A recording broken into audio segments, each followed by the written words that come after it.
नमस्कार। आज का हमारा टॉपिक है वर्ल्ड हेल्थ ऑर्गेनाइजेशन और डब्ल्यूएचओ। डब्ल्यूएचओ का फुल फॉर्म क्या होता है?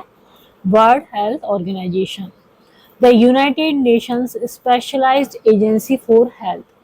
जो ये यूनाइटेड नेशन जो है, संयुक्त राष्ट्र संघ, उसकी स्पेशलाइज्ड विशेष रूप की एक एजेंसी है जो स्पेशली फोकस किस पर होता है? जिसका हेल्थ पर फोकस होता है। तो डब्ल्यूएचओ क्या हो गया? WHO, United Nations specialised agency for health, was founded in 1948 में इसको बनाया गया। Headquarters are situated in Geneva, Switzerland. इसका हेडक्वार्टर कहाँ है? स्विट्जरलैंड में, जेनेवा में इसका हेडक्वार्टर है। देयर आर 194 मेंबर्स स्टेट, इसके 194 मेंबर स्टेट हैं। 150 कंट्री ऑफिसेज हैं इसके, और 6 रीजनल ऑफिसेज हैं इसके, 6 रीजनल ऑफिसेज हैं। The WHO has 6 regional organizations. They are located in Southeast Asia region, जिसको हम बोलते हैं CR. S for South, E for East, A for Asia and R for region। तो इसमें ही आता है हमारा इंडिया। दूसरा रीजन है अफ्रीका, तीसरा अमेरिका, फोर्थ है यूरोप, फिफ्थ है वेस्टर्न पैसिफिक और सिक्स्थ है ईस्टर्न मेडिटेरियन। तो ये 6 इसके रीजनल ऑर्गेनाइजेशन है। India is member of SEAR, इसका हेडक्वार्टर है दिल्ली में। तो डब्ल्यूएचओ क्या है? It is an inter governmental organisation है, work in collaboration with its member state के साथ में काम करता है, usually through the ministries of health. तो यहाँ पर जो इंडिया में है, तो inter governmental organisation. It began functioning on 7 April 1948। Functioning कब से करने लगा डब्ल्यूएचओ? कार्य कब से करने लगा? 7 अप्रैल 1948 से। Date now being celebrated every year is a World Health Day, जो कि हर साल हम किस रूप में मनाते हैं? वर्ल्ड हेल्थ डे के रूप में मनाते हैं, विश्व स्वास्थ्य दिवस। अब जो डब्ल्यूएचओ है उसके ऑब्जेक्टिव क्या है? To act as the directing and coordinating authority और international health work. International level पे जो भी हेल्थ वर्क होगा उसके लिए डायरेक्टिंग और कोऑर्डिनेटिंग अथॉरिटी होगी कौन? डब्ल्यूएचओ। देन है to establish and maintain effective collaboration with the United Nations, specialized agencies, government health administrations, professional groups and such other organization as may be deemed appropriate। तो इन सभी agencies के साथ और इनके साथ ये कोलैबोरेशन बनाता है। To provide assistance to the government upon request in strengthening health services. तो हेल्थ सर्विसेज को मजबूती प्रदान करने के लिए ये क्या करता है? असिस्टेंस प्रोवाइड करता है गवर्नमेंट को। किसके लिए? रिक्वेस्ट हो यदि कहीं पे हेल्थ सर्विसेज को स्ट्रेंथ करने की।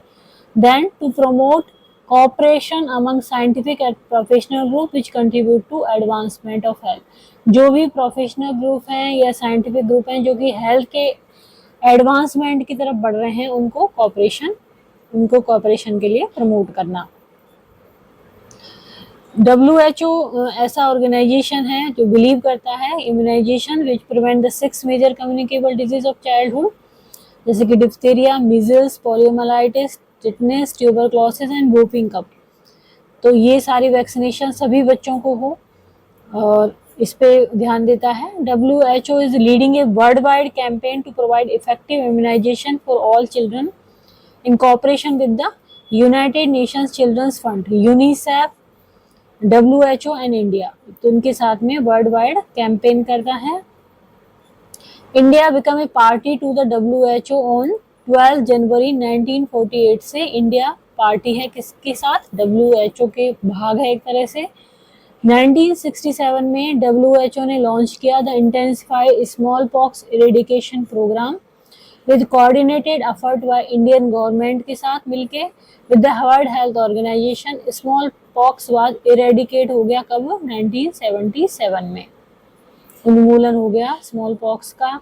Polio India began the battle against the disease in response to the WHO's 1988 global polio eradication initiative. तो 1988 में 1988 में WHO ने एक ग्लोबल पोलियो एरिडिकेशन इनिशिएटिव चालू किया with the financial and technical help from the world bank. तो यहाँ पर किसके अगेंस्ट में बैटल शुरू हुआ? Polio. Polio campaign 2012, the Indian government in partnership with UNICEF, WHO और bill and Melinda Gates foundation, rotary international and centre for disease control and prevention contributed to almost universal awareness of the need to vaccinate all children under 5 against polio. As a result of these efforts, India was removed from the list of endemic countries in 2014. 2014 में जो endemic countries की list थी उसमें से India बाहर हो गया। इसका परिणाम ये हुआ। अब आता है एक्टिविटीज़ क्या हैं WHO की इंडिया और साउथ ईस्ट एशिया रीजन में। तो इरेडिकेशन ऑफ मलेरिया, मलेरिया का उन्मूलन करना, control of TB and communicable disease, RCH reproductive and child health programme, health statistics, research, dental health, health laboratory services, public health administration, medical rehabilitation, quality and control of drugs, help in medical and nursing education and manufacturers of vaccine. तो आज का हमारा topic था World Health Organization. यदि video आपको पसंद आता है तो इसको लाइक करें, चैनल को सब्सक्राइब करें, कमेंट करें और शेयर करें। Thank you.